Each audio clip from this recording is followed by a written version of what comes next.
Now that you have completed all of the steps in the setup, you are now ready to start exploring all of the features that Moodbeam One has to offer.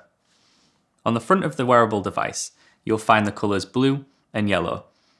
These indicate whether you're feeling stressed, happy, sad, relaxed, and other varying emotions.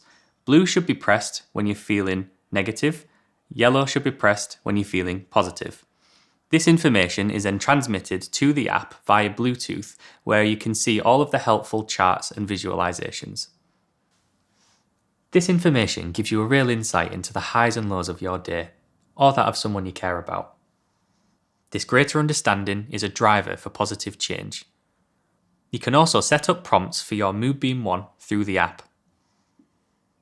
Moodbeam One also tracks your sleep and daily step count. And the Moodbeam app can discover trends and patterns and allows you to keep a journal by adding notes to individual moments.